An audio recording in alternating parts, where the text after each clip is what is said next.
교회를 아무리 오래 다녀도 변하지 않는 나 자신에 대하여 고민에 빠져 있을 때 목사님으로부터 한 가지 훈련을 초청받게 되었습니다. 하브르다 방식의 훈련을 주일 강단 말씀을 가지고 해보자는 초청이었습니다.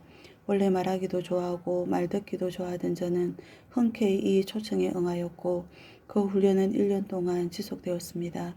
그런데 정말 놀라운 결과를 맞이하게 되었습니다. 나름 신앙이 있다고 믿었던 저의 실상을 보게 되었으며 그동안 뚫어지지 않던 신앙의 한계를 쉽게 뚫게 된 놀라운 성과를 보게 되었습니다. 그래서 오늘은 제가 받았던 하브르타 방식의 훈련을 소개해 보려고 합니다. 2010년 서울에서 G20이 끝나고 오바마 대통령이 우리 기자들에게 질문할 수 있는 발언권을 주셨습니다. 그런데 놀랍게도 한 명의 기자도 질문하지 않아서 중국 기자에게 발언권이 넘어가게 된 충격적인 사건이 있었습니다. 이 사건을 통하여 우리나라의 교육이 얼마나 비효율적인 교육이었는지에 대한 자각이 일어나기 시작하였습니다. 이스라엘에서는 하브르타라고 해서 서로 말하면서 하는 공부 방법을 사용하고 있습니다. 생각을 말로 표현하고 다른 사람에게 설명하다 보면 사고가 명확해지고 자신이 배우는 것을 기억하는 데 도움이 됩니다. 말로 설명할 수 없으면 모르는 거다라는 말이 있습니다. 혼자 생각할 때는 뭔가를 알고 있다고 느끼지만 막상 말로 표현하면 터무니없는 소리로 들릴 때가 많이 있습니다. 하브르타 방식으로 공부하는 이스라엘은 전 세계 인구의 0.2%밖에 되지 않지만 2013년 12명의 노벨상 중 6명이나 차지하고 있습니다. 말하는 공부반과 조용히 공부하는 두 반을 나누어 3시간씩을 주고 시험을 친 결과입니다.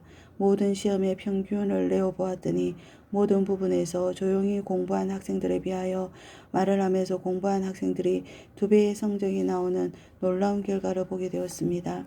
일반적으로 하는 말을 인지라고 합니다. 이 인지를 바라보고 있는 또 다른 눈이 있습니다. 이걸 메타 인지라고 합니다. 나의 사고를 객관적으로 바라보는 또 다른 눈입니다. 내가 아는 것과 안다고 착각하는 것을 파악하는 눈입니다. 이 나 자신을 알게 되는 눈인 것입니다.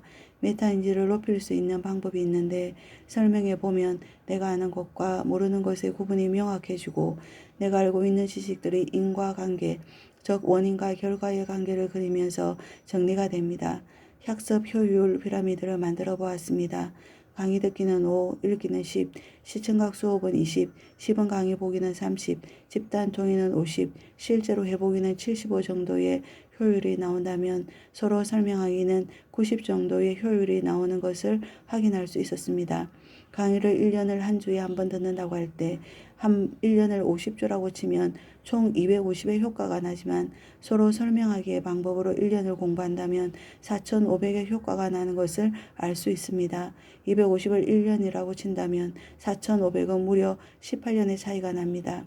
세인트 존스 대학생 20명과 교수 2명이 모여 토론하는 장소에 가보았습니다. 교수는 별로 말을 하지 않고 학생들이 서로 열띤 토론을 벌이고 있었습니다. 교수의 평가가 매우 놀랍습니다. 내가 가장 똑똑한 사람이 아니다.